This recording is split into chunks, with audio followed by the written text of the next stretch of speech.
Nunca pensé que algo tan simple como perder a una amiga me haría dudar de mi propia realidad.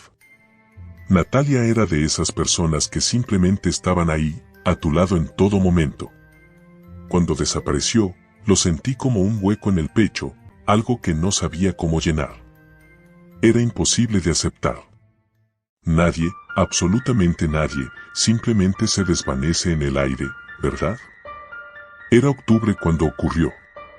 Natalia, Laura, Alex y yo siempre solíamos pasar nuestros fines de semana explorando lugares olvidados de la ciudad.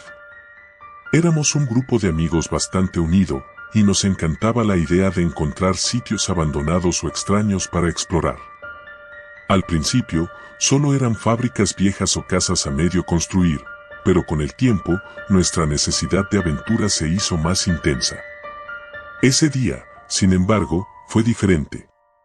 Habíamos oído rumores de un sitio, una especie de área que muchos evitaban. La gente decía que era un punto negro, un lugar donde las personas simplemente desaparecían. Nos sonaba a leyenda urbana, pero la curiosidad pudo más. Quedamos en ir a explorar. Al fin y al cabo, ¿qué podía salir mal? Nos encontramos al atardecer, como siempre, con mochilas cargadas de linternas, baterías y algo de comida. El aire estaba frío, típico de octubre, y el viento parecía llevar consigo un murmullo apenas audible. Caminamos durante un rato, pasando por calles que poco a poco se fueron volviendo más desoladas.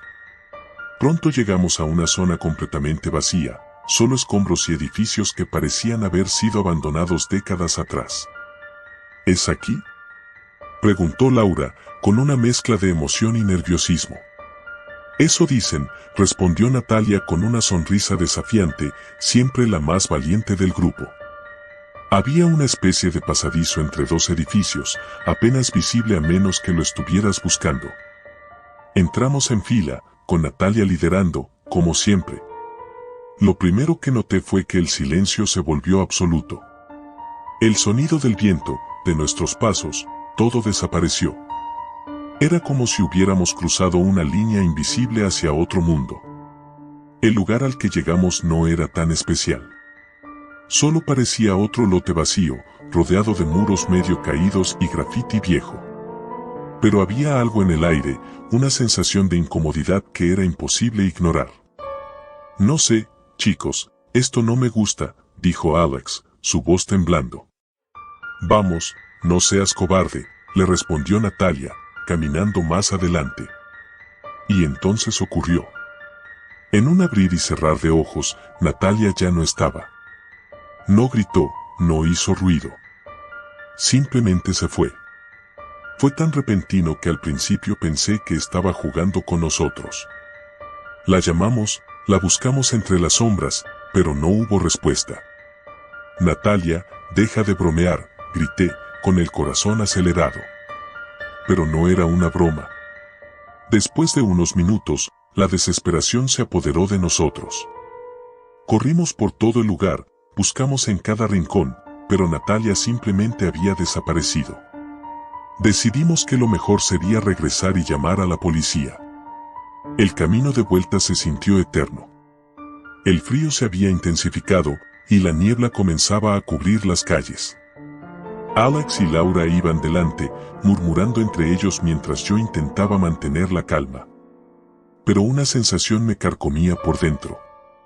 Algo andaba muy mal. Cuando llegamos a la estación de policía, todo se volvió aún más extraño. Explicamos lo sucedido, pero el oficial que nos atendió nos miró como si estuviéramos locos. ¿Natalia quién?, preguntó, con una expresión que no olvidaré jamás. Natalia, mi amiga. Estaba con nosotros, y desapareció. El oficial no parecía entendernos. Nos llevó a una sala y tomó nuestras declaraciones, pero cada vez que mencionábamos a Natalia, su expresión se volvía más confusa. No hay ninguna Natalia registrada como desaparecida, dijo finalmente, después de revisar en su computadora. Nos quedamos en silencio. No podía ser. Natalia existía, era nuestra amiga. Había estado con nosotros minutos antes de desaparecer. Pero algo, de alguna manera, la había borrado del mundo. Salimos de la comisaría en silencio, sin saber qué hacer. Alex, que siempre había sido el más escéptico, estaba pálido, con las manos temblando. Laura no dejaba de repetir que esto no podía estar pasando. Pero lo más perturbador vino después. Al regresar a casa y revisar mi teléfono, no encontré ninguna foto de Natalia. Ningún mensaje, ninguna conversación.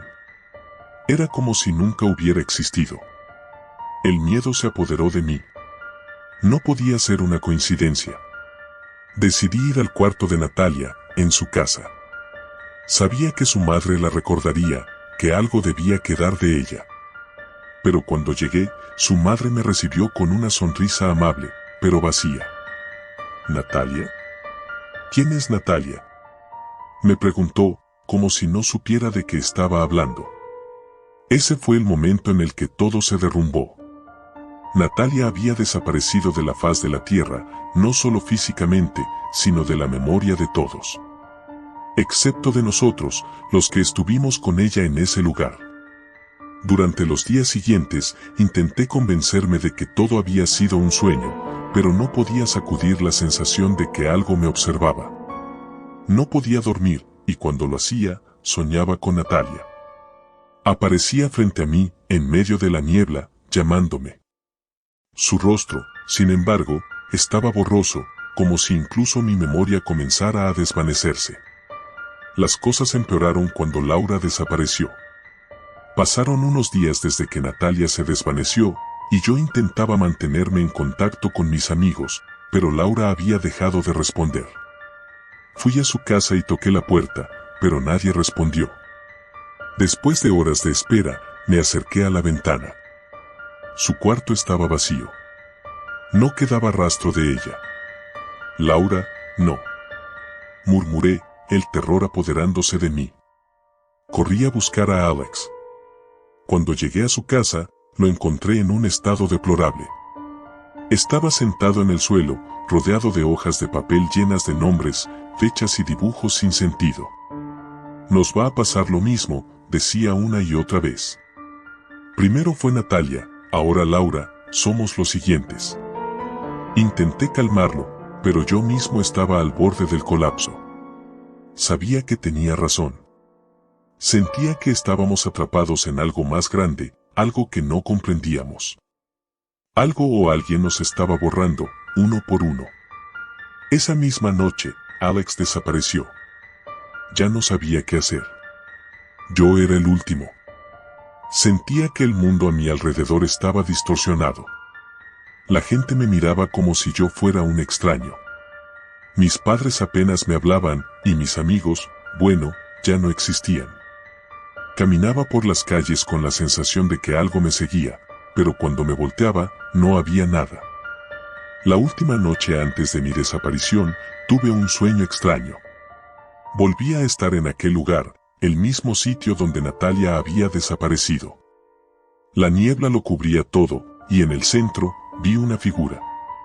Era ella, lo sabía, aunque su rostro estaba completamente borroso. Ven, susurró. Es tu turno.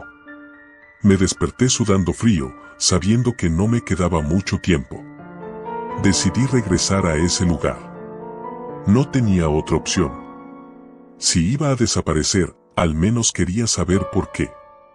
El pasaje entre los edificios seguía ahí, como si esperara por mí. Lo crucé, y una vez más, el silencio me envolvió. La niebla era tan espesa que apenas podía ver a un par de metros. Caminé, sin rumbo, hasta que llegué al mismo sitio donde Natalia se desvaneció. Me quedé parado, esperando. Y entonces la vi. Las figuras de mis amigos, de Natalia, Laura y Alex, emergiendo de la niebla. Todos me miraban, sus rostros distorsionados, como si ya no fueran ellos. Es tu turno, dijeron al unísono. Y entonces, la niebla me envolvió por completo.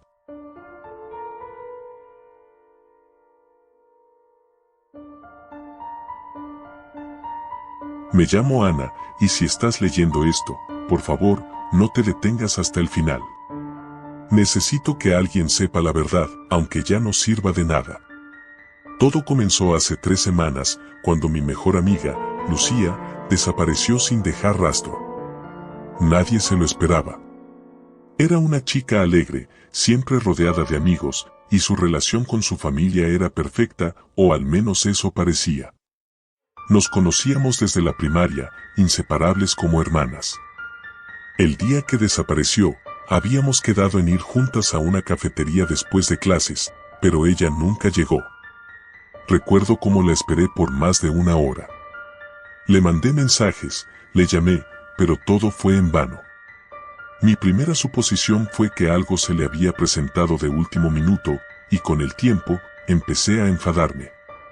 Sin embargo, ese enojo pronto se convirtió en preocupación cuando sus padres me llamaron al día siguiente, desesperados, preguntando si sabía algo de ella. La policía fue notificada de inmediato, y una búsqueda comenzó casi al instante. Pero los días pasaron, y no hubo ni una sola pista. Era como si se la hubiera tragado la tierra. No había señales de violencia en su casa, ni en la escuela, ni en su ruta habitual. No había testigos que la vieran salir de su casa ese día, y lo más extraño, su teléfono seguía apagado desde el momento en que desapareció. Al principio, pensé que solo era un caso más de una adolescente rebelde que decidió escaparse. Las primeras 48 horas son cruciales, decían en todas las series policíacas, y estaba segura de que aparecería pronto. Pero cuando la semana terminó y todavía no sabíamos nada de ella, mi mente empezó a llenarse de pensamientos oscuros.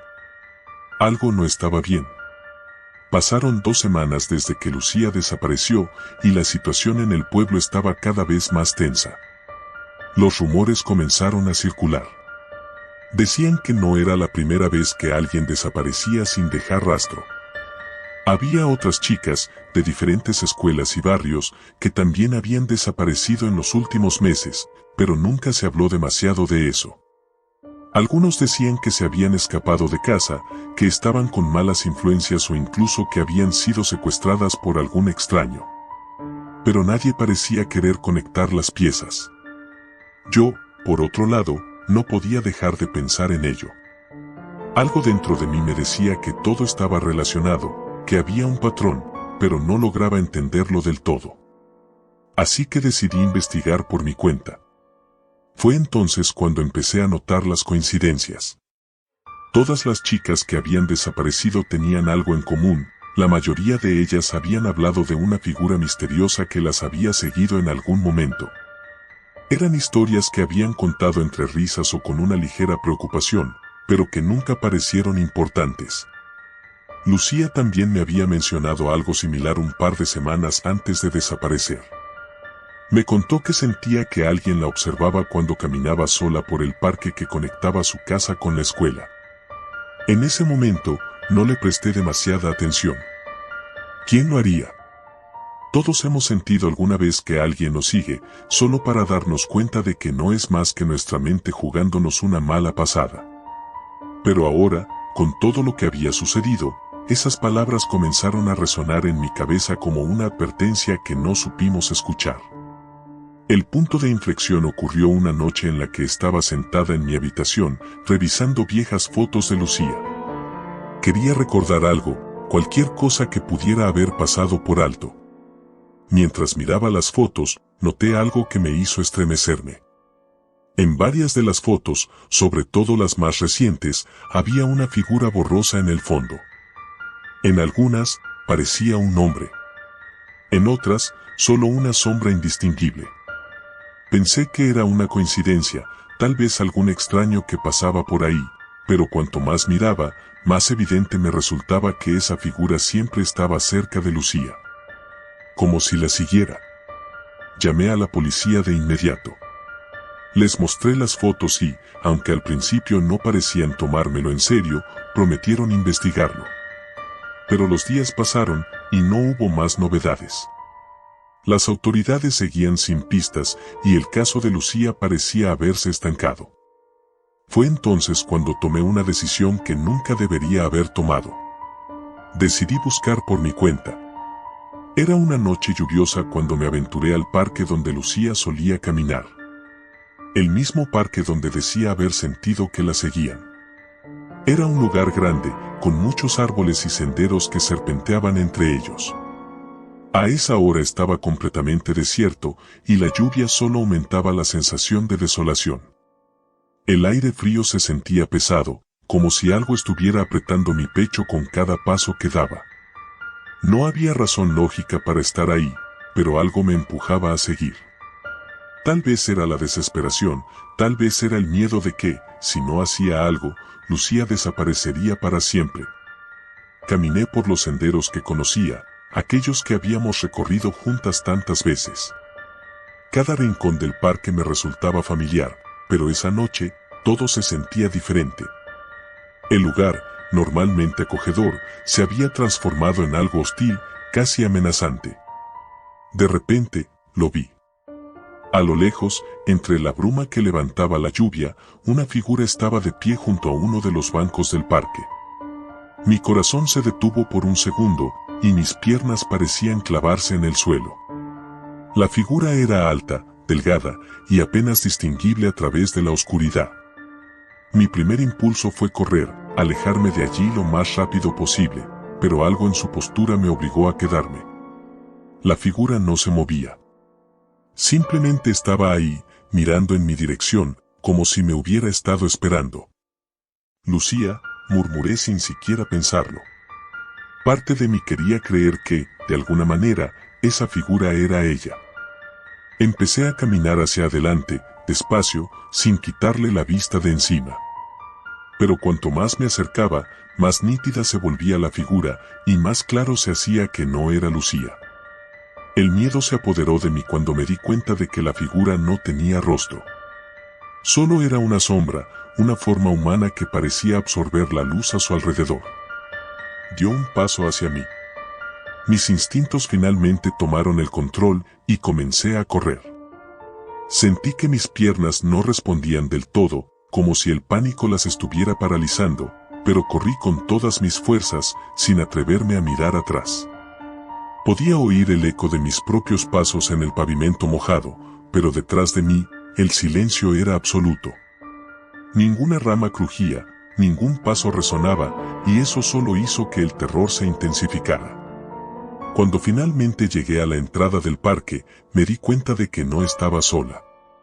Había varias personas observándome desde las sombras, todas ellas con la misma figura borrosa y vacía que había visto antes. Estaban por todas partes, rodeándome, y aunque no se movían hacia mí, sabía que no podía quedarme allí. Corrí hasta llegar a casa, y me encerré en mi habitación, temblando. Intenté explicarle a mis padres lo que había sucedido, pero no me creyeron.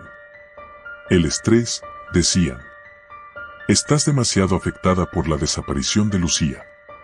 Quizás tenían razón, pero lo que había visto, lo que había sentido, era demasiado real. A partir de esa noche, todo cambió. Comencé a notar que esas figuras aparecían en otros lugares, en la escuela, en las calles, incluso cerca de mi casa. Siempre de lejos, siempre observándome, pero nunca acercándose. Nadie más parecía verlas, y aunque intenté ignorarlas, era imposible. Sentía su presencia constante, como si estuvieran esperando el momento adecuado para actuar. Una noche, recibí un mensaje. Provenía del número de Lucía. Mi corazón se aceleró al verlo, y lo abrí de inmediato. El mensaje solo decía, ayúdame. Intenté llamar, pero el teléfono seguía apagado. Mandé mensajes desesperada, pidiendo más información, preguntando dónde estaba, qué le había pasado. La respuesta llegó una hora después, y fue aún más desconcertante, no vengas. Está aquí. Esa misma noche, escuché ruidos afuera de mi ventana. Cuando miré, vi una de esas figuras parada en mi jardín.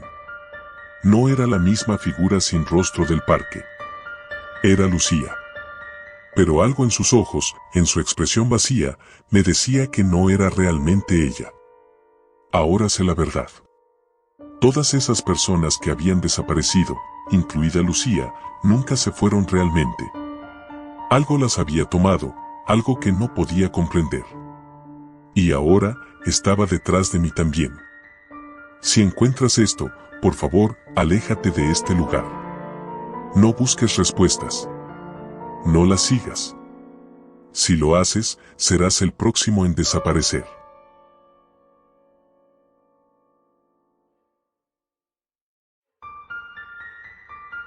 Siempre he creído que los lugares tienen memoria. Algunos guardan la energía de quienes han pasado por allí, y otros conservan cosas que no deberían ser recordadas. El pueblo de San Martín de la Sierra era uno de esos sitios, olvidado en las montañas, cubierto por bosques espesos y niebla. Tenía apenas unas pocas casas dispersas, una iglesia que crujía cada vez que el viento soplaba fuerte y un viejo bar donde se reunían los pocos que aún vivían allí. Un lugar que parecía haberse detenido en el tiempo. Mi nombre es Diego, y esta es la historia de cómo perdí a mis amigos.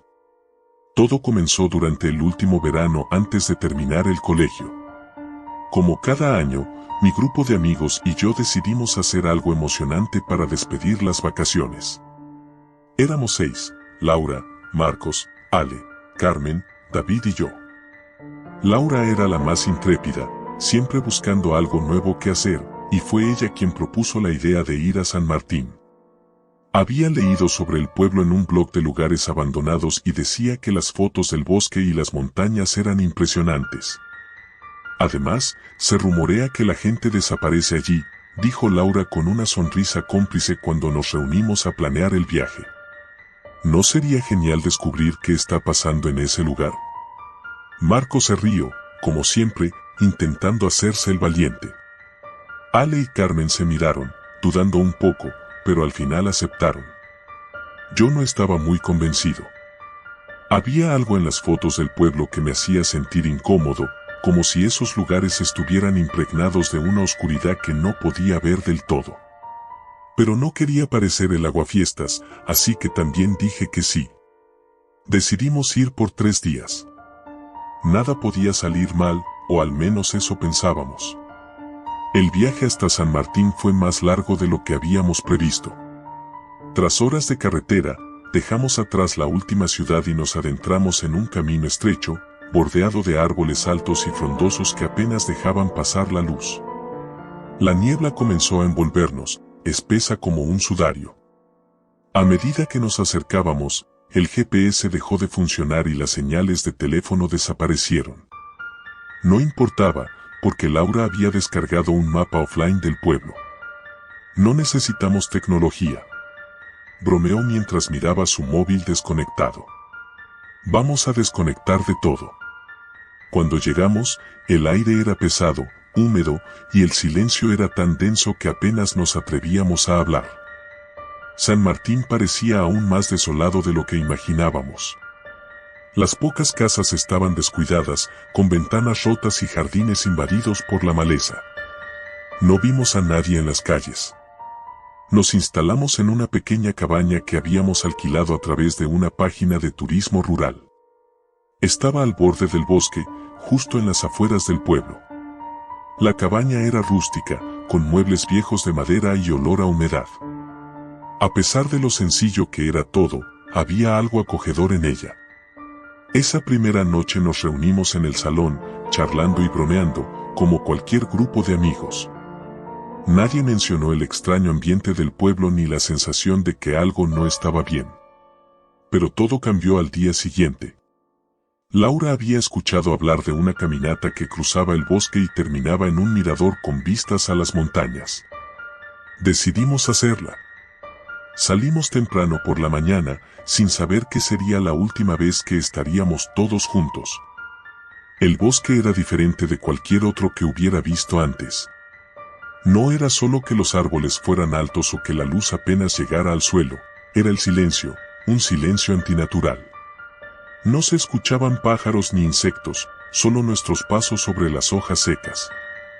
La niebla se colaba entre los árboles como dedos fríos y a medida que avanzábamos, comenzó a rodearnos. «Esto es increíble», dijo David, apuntando su cámara hacia los árboles. «Parece sacado de una película de terror». Ale lo fulminó con la mirada, visiblemente incómoda. Caminamos durante horas. El sendero que seguíamos era apenas visible y en más de una ocasión nos desviamos sin darnos cuenta. Cada vez que intentábamos regresar al camino, parecía como si los árboles hubieran cambiado de lugar, como si el bosque mismo quisiera que nos perdiéramos. La niebla se hizo más espesa. A veces, juraba ver sombras moverse entre los troncos, pero cada vez que me giraba, no había nada. No me gusta esto, dijo Carmen de repente, su voz temblaba. Creo que deberíamos regresar. Marcos la intentó calmar, pero yo estaba de acuerdo con ella. Sin embargo, Laura insistió en seguir. Solo un poco más, dijo. Ya casi estamos. Fue entonces cuando escuchamos el primer grito. Vino desde algún lugar profundo en el bosque, un grito largo y agudo que nos dejó paralizados. No era humano. Era algo primitivo, como el lamento de una criatura herida. Nos miramos, tratando de convencernos de que había sido nuestra imaginación, pero los nervios empezaron a traicionarnos. Tal vez es un animal, sugirió David, aunque su voz no sonaba nada convencida. Nos apresuramos. Nadie dijo nada, pero todos sabíamos que algo estaba mal. Fue Marcos quien desapareció primero. Un minuto estaba allí, caminando delante de nosotros, y al siguiente, simplemente no estaba. No escuchamos nada, ni un grito, ni un crujido de ramas. Solo, desapareció. Lo buscamos, llamamos su nombre una y otra vez, pero era como si el bosque se lo hubiera tragado. Laura empezó a gritar su nombre, cada vez más desesperada. Esto no tiene sentido. Gritó Ale, lágrimas corriendo por su rostro. Estaba justo ahí. ¿Dónde está? Decidimos separarnos en grupos para buscarlo. Yo fui con Laura, mientras que los demás siguieron otra dirección. Nos adentramos más en el bosque, gritando el nombre de Marcos, pero no había ni rastro de él. La niebla se había vuelto tan espesa que apenas podía ver a Laura, que caminaba justo delante de mí. Tenemos que regresar, le dije después de un rato. Si no lo encontramos pronto, vamos a perdernos también. Pero Laura no me escuchaba. Seguía avanzando, como si algo la llamara desde el interior del bosque. Fue entonces cuando vi las sombras. Al principio pensé que eran solo ilusiones, pero cuanto más me concentraba, más claras se volvían. Eran figuras humanoides, delgadas y largas, que se deslizaban entre los árboles, apenas perceptibles. No podía distinguir sus rostros, solo sabía que nos estaban observando. Laura, vámonos ya, insistí, tirando de su brazo. De repente, ella se detuvo y se giró hacia mí. Su expresión había cambiado. Sus ojos, que solían ser brillantes y llenos de vida, ahora estaban vacíos, como si algo hubiera drenado toda su esencia. Sentí un escalofrío recorrerme la espalda. Ellos me están llamando, dijo en voz baja, como si estuviera en trance. ¿Quiénes? Pregunté, aterrado, aunque ya sabía la respuesta. Antes de que pudiera hacer nada, Laura se soltó de mi mano y corrió hacia la oscuridad del bosque. Intenté seguirla, pero mis piernas no respondían. Estaba paralizado, atrapado en el horror de lo que acababa de presenciar. Grité su nombre una y otra vez, pero no hubo respuesta. Solo el eco de mis propios gritos resonando en el vacío. Regresé corriendo al lugar donde habíamos dejado a los demás, pero ya no estaban. La niebla lo cubría todo y el bosque se había vuelto un laberinto interminable. Caminé durante lo que parecieron horas, pero nunca encontré el camino de vuelta a la cabaña. Estaba perdido. La noche cayó, y con ella, el verdadero horror comenzó. Las sombras se hicieron más audaces, moviéndose más cerca de mí, rozando mi piel con una frialdad que parecía absorber mi energía. Pude escuchar susurros, voces que intentaban meterse en mi mente, diciéndome que me rindiera, que dejara de luchar. Pero seguí caminando, aunque cada paso me costaba más. Finalmente, llegué a un claro en medio del bosque. En el centro, había una estructura vieja, una especie de altar de piedra cubierto de musgo. Y allí, al pie del altar, estaban mis amigos. Estaban de pie, inmóviles, mirando hacia el altar con los ojos en blanco, igual que Laura antes de desaparecer. Quise acercarme, quise sacarlos de allí, pero mis pies no me respondían. Estaba atrapado, observando impotente cómo las sombras se acercaban a ellos. De repente, los cuerpos de mis amigos comenzaron a desvanecerse, como si fueran tragados por la niebla. No hubo gritos ni resistencia, solo una desaparición lenta e inevitable. Me quedé solo en el claro, rodeado de oscuridad. Las sombras me miraban, y supe en ese momento que mi destino estaba sellado. El bosque no dejaba que nadie se fuera. Sabía que en cualquier momento, también sería absorbido por esa oscuridad. No sé cuánto tiempo pasó. Días, tal vez. A veces veía luces a lo lejos, voces que me llamaban, pero no me atrevía a seguirlas. Sabía que era el bosque jugando conmigo. Al final, el cansancio y el miedo me vencieron. Me dejé caer en el suelo, listo para aceptar mi destino. Pero de alguna manera, sobreviví. Me encontraron días después, cerca del pueblo, deshidratado y en estado de shock. No recuerdo cómo llegué allí, ni qué pasó después de aquella noche. Solo sé que nunca volvimos a ver a mis amigos. San Martín de la Sierra fue declarado un lugar maldito poco después de nuestra desaparición. Nadie se atreve a ir allí, y aquellos que lo hacen, nunca regresan. Nadie ha encontrado respuestas sobre lo que realmente ocurrió, pero sé que el bosque guarda sus secretos, y que mis amigos siguen allí, atrapados en esa oscuridad eterna. Y cada noche, cuando cierro los ojos, veo las sombras moviéndose entre los árboles, llamándome, esperando el momento en que finalmente regrese. Porque sé que algún día lo haré.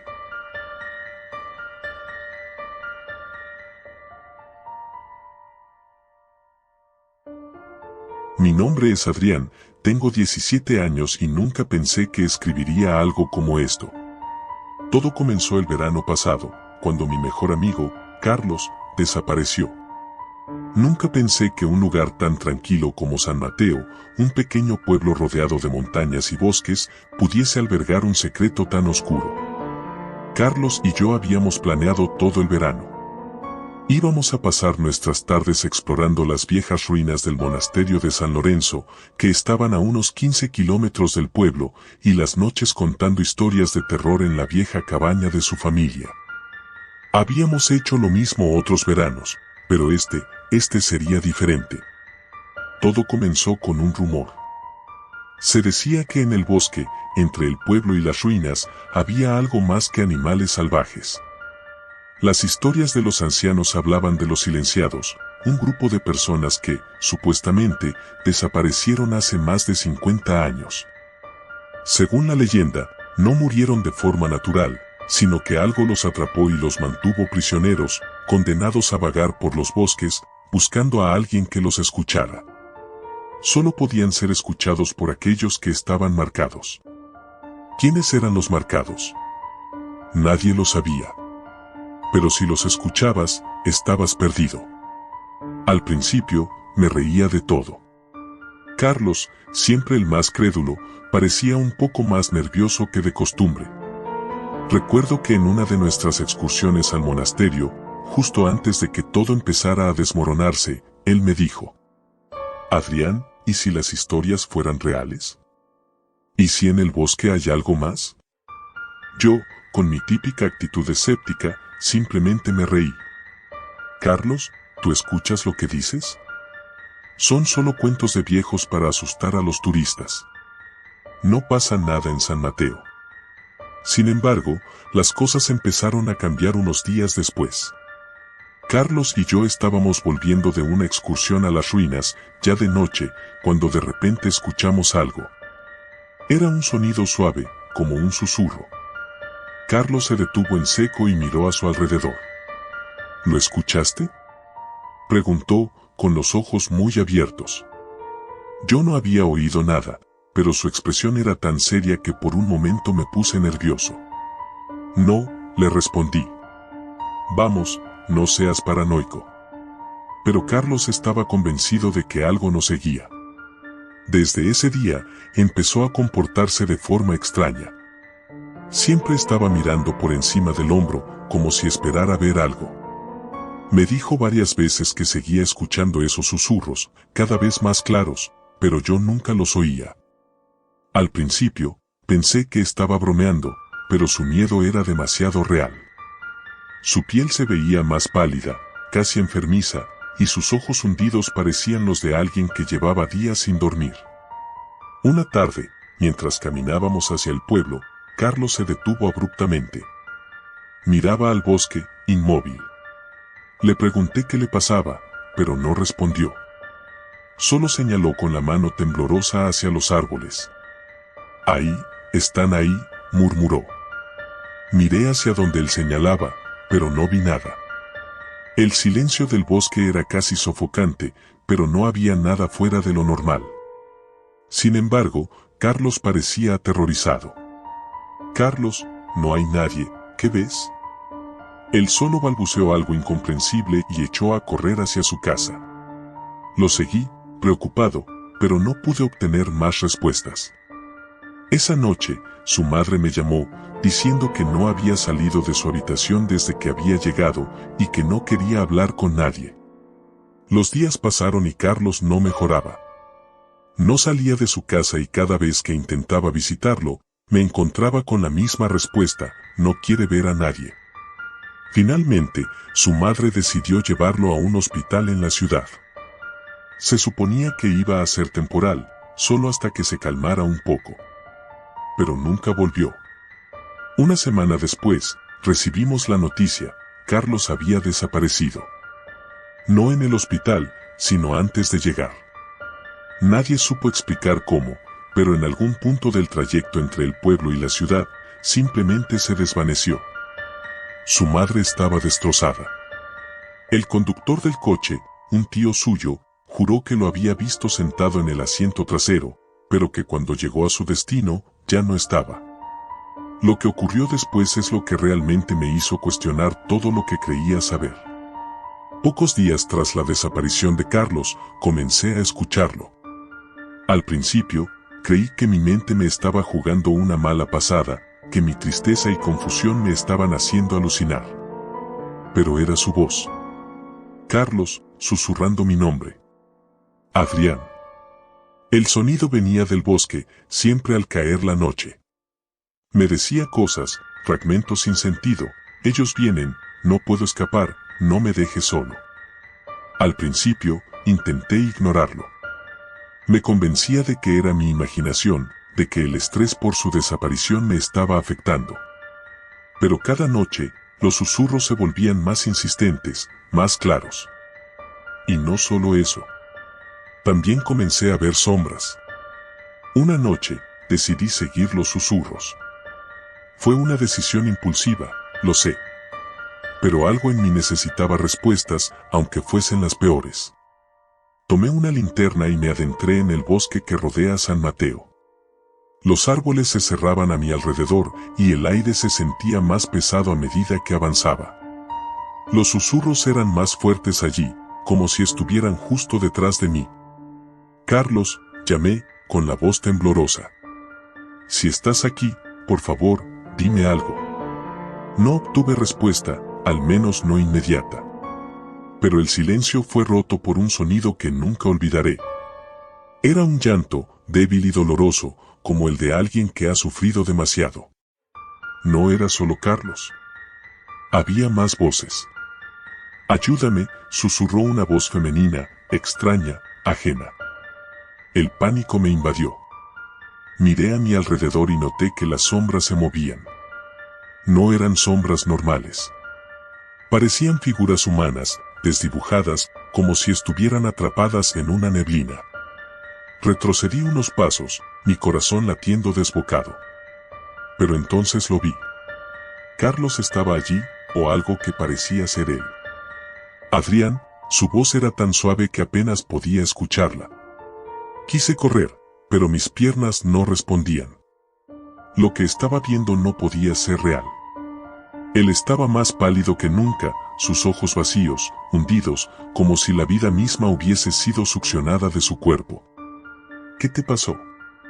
Logré preguntar, aunque mi voz sonaba extraña, distante. Ellos me tienen, murmuró, acercándose lentamente. Mis manos temblaban tanto que apenas podía mantener la linterna firme. Lo que fuera que estuviese delante de mí no era Carlos, o al menos no lo que quedaba de él. Pero lo peor estaba por venir. Detrás de él, las figuras comenzaron a acercarse. Los silenciados. Podía sentir su presencia, un frío que calaba hasta los huesos, como si el aire mismo fuera succionado por esas entidades. Corrí. No pensé en nada más. Solo corrí, con el sonido de los susurros persiguiéndome, creciendo en intensidad a medida que avanzaba. Mi mente estaba en blanco, solo sabía que debía salir de allí. Cuando finalmente llegué a la carretera que llevaba de vuelta al pueblo, los susurros se detuvieron. Pero el miedo permaneció. Esa noche no dormí. No podía dejar de pensar en lo que había visto, en lo que Carlos me había dicho. Los días siguientes fueron un borrón. Traté de convencerme de que todo había sido una pesadilla, pero los susurros volvieron, cada noche, implacables. Busqué respuestas en los libros viejos de la biblioteca del pueblo, pero no encontré nada útil, solo más leyendas vagas. Sin embargo, un día, la anciana más vieja del pueblo, doña Clara, me detuvo en la calle. Me miró fijamente, como si supiera lo que había visto. Los silenciados, dijo en voz baja. Se llevaron a tu amigo, ¿verdad? La miré sorprendido, sin saber qué responder. Ella sintió, como si supiera lo que pasaba por mi mente. No eres el primero. No serás el último. Pero si sigues escuchándolos, te atraparán también. Le pedí que me explicara, que me dijera cómo detenerlos, cómo salvar a Carlos, si es que eso era posible. Pero ella solo negó con la cabeza. No puedes salvar a los que ya están perdidos. Pero puedes salvarte tú. No vuelvas a escucharlos. Intenté seguir su consejo. Me tapaba los oídos por las noches, ponía música para evitar escuchar los susurros. Pero no importaba lo que hiciera. Siempre encontraban la manera de llegar a mí. Una noche, me desperté con la sensación de que alguien estaba en mi habitación. Abrí los ojos y vi una sombra en la esquina. Era Carlos. Adrián, no puedo escapar, ayúdame. Sabía que era una trampa. Sabía que si respondía, me atraparía como a él. Pero no pude evitarlo. Le dije su nombre. Y entonces lo supe. Estaba marcado. Desde aquella noche, los susurros no solo vienen por la noche. Los escucho en todas partes. A veces, veo a Carlos en la multitud, siempre de espaldas, siempre alejándose.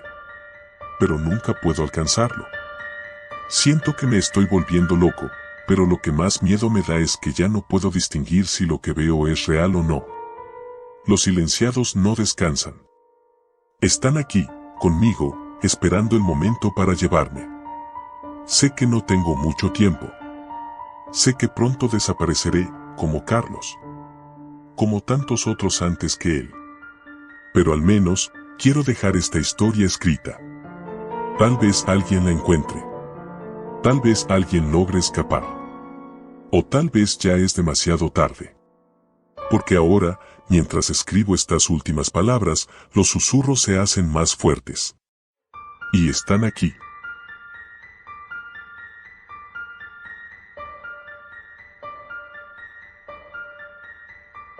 Me llamo Diego, tengo 17 años, y esta es la primera vez que escribo sobre lo que ocurrió hace 3 años. Supongo que nunca he tenido el valor de contar la historia completa, pero siento que ya no puedo seguir guardándolo. Quizás así, de alguna forma, pueda liberarme de todo lo que pasó aquella noche. Tal vez, si cuento todo lo que sé, pueda encontrar un poco de paz. Todo comenzó con la desaparición de Lucía. Lucía era una chica de nuestra clase, la típica chica callada, con una sonrisa tímida que escondía más de lo que mostraba. Nunca fue muy popular, pero tampoco era invisible. Todos la conocíamos, y aunque no éramos amigos cercanos, a veces compartíamos palabras en el pasillo. Lo extraño fue que su desaparición no generó un gran revuelo al principio. En el colegio, los profesores comentaban que se había mudado o que estaba enferma, pero algo en la forma en que decían las cosas me hizo dudar. Un día, después de clase, mis amigos Mario, Paula y yo comenzamos a hablar sobre lo extraño que era que nadie estuviera buscando a Lucía. Paula, siempre la más paranoica del grupo, propuso investigar. Mario se rió, como siempre, diciendo que no había nada de qué preocuparse, pero yo no podía quitarme la sensación de que algo estaba mal. ¿Y si no está desaparecida?, pregunté, aunque apenas sabía lo que eso significaba.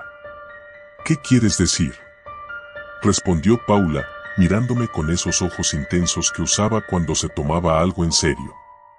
Quiero decir que, ¿y si no es solo una desaparición? ¿Y si alguien se la llevó? Mario rodó los ojos. No empieces con eso. Seguro que está bien, Diego. Se fue, punto.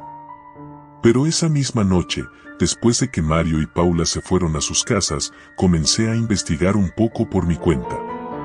Busqué en redes sociales y foros locales, pero no encontré mucho. La cuenta de Lucía en Instagram no se había actualizado en semanas, algo que me pareció raro, porque aunque no fuera la chica más popular, siempre subía alguna foto del parque o de su gato. A la mañana siguiente, fui a hablar con el director del colegio, un hombre mayor con cara de pocos amigos.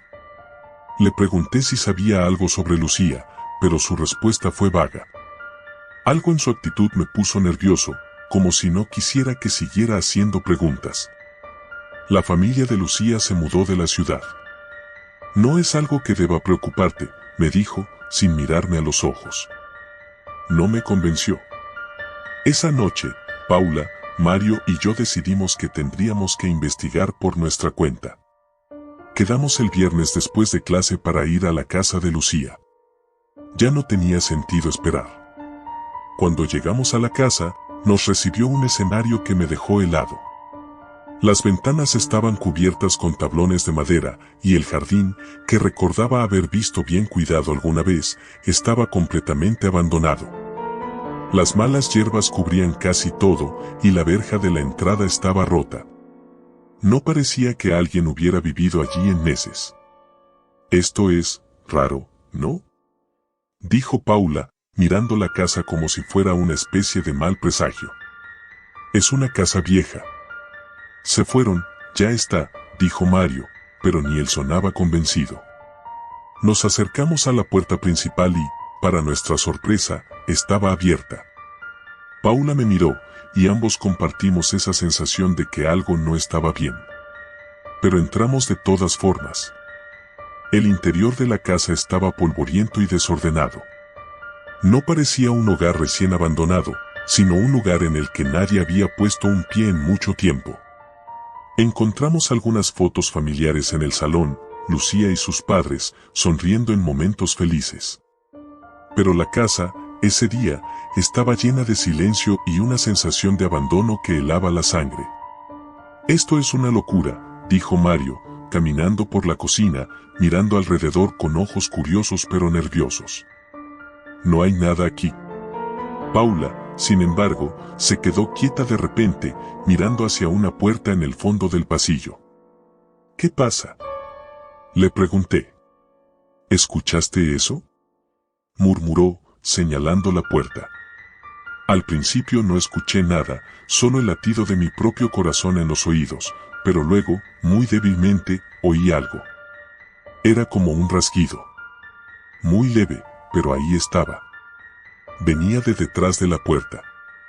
Debe ser un animal, dijo Mario, intentando parecer tranquilo, pero su voz temblaba. Paula, decidida como siempre, caminó hacia la puerta y la abrió antes de que pudiéramos detenerla. Lo que vimos detrás no era lo que esperábamos. Era un sótano. Uno muy oscuro. Bajamos las escaleras, guiados por la linterna de mi móvil, y llegamos a un espacio completamente vacío, salvo por una pequeña puerta al fondo. El rasguido se hizo más fuerte. Nos miramos entre nosotros, y aunque todo mi instinto gritaba que debíamos salir de allí, algo nos empujó a seguir. Abrí la puerta, y lo que vi me dejó paralizado. Era una habitación pequeña, sin ventanas. Las paredes estaban cubiertas con papeles viejos, pero lo más aterrador era lo que había en el centro de la habitación, una especie de altar improvisado, lleno de fotos de personas desaparecidas. No solo Lucía, sino muchas más. Caras que reconocí, chicos y chicas de nuestra edad que habían desaparecido en los últimos años, pero que nunca habían sido noticia. Nadie había hablado de ellos, como si el mundo los hubiera olvidado. Como si todos hubiéramos olvidado. Esto no puede ser real, susurró Mario, mirando las fotos con los ojos muy abiertos. Paula se acercó más, y fue entonces cuando vio algo que me revolvió el estómago. En una esquina del altar había una pequeña caja, y dentro, lo que parecían ser, dientes. Los dientes de niños y adolescentes. El rasguido volvió, más fuerte ahora. Vino de detrás de nosotros. Giramos en seco, pero no había nadie. Solo oscuridad. Un frío intenso llenó la habitación. Tenemos que salir de aquí, dijo Paula, tomando mi brazo. Subimos las escaleras tan rápido como pudimos, y justo cuando llegamos a la entrada, escuchamos el golpe de la puerta principal cerrándose detrás de nosotros. No sabíamos quién lo había hecho. No vimos a nadie. Solo sentimos una presencia. Salimos corriendo de la casa y no nos detuvimos hasta llegar al parque, a unas calles de distancia. Estábamos sin aliento, confundidos, pero sobre todo aterrorizados. No entendíamos lo que habíamos visto, pero sabíamos que algo muy oscuro estaba ocurriendo en nuestro pueblo. Esa noche no pude dormir. Las imágenes de las fotos, el altar y los dientes no me dejaban en paz. Sabía que no podía simplemente olvidarlo, y al día siguiente, decidí contarle todo a la policía. Paula y Mario estaban de acuerdo, aunque dudábamos de que alguien nos creyera. Cuando llegamos a la estación de policía, lo primero que nos sorprendió fue que el oficial que nos atendió no parecía sorprendido. Nos miró con una mezcla de lástima y desdén, y nos dijo que lo mejor que podíamos hacer era olvidarlo todo. A veces, lo mejor es no hacer demasiadas preguntas, nos dijo, inclinándose sobre el escritorio. Fue en ese momento cuando comprendimos que no podíamos confiar en nadie. El pueblo, el colegio, las autoridades. Todos parecían estar involucrados de alguna manera. Nadie quería que la verdad saliera a la luz. Esa misma noche, Paula desapareció. Desapareció sin dejar rastro. Fue como si se la hubiera tragado la tierra. No hubo señales de lucha, ni una carta, ni una llamada. Simplemente desapareció, como lo habían hecho Lucía y tantos otros antes. Mario y yo sabíamos lo que había pasado. No necesitábamos que nadie nos lo explicara. Pero no podíamos hacer nada. Estábamos atrapados en un pueblo donde los desaparecidos no importaban, donde las preguntas se enterraban y las respuestas se escondían en sótanos oscuros. Sabíamos que, tarde o temprano, nos tocaría a nosotros también. Y eso es lo más aterrador de todo. Sabes que te están observando. Sabes que tu turno llegará, pero no sabes cuándo. Y cuando lo haga, no habrá gritos, ni lucha. Simplemente desaparecerás, como si nunca hubieras existido. Y el mundo seguirá adelante, olvidándote. Como si nunca hubieras estado allí.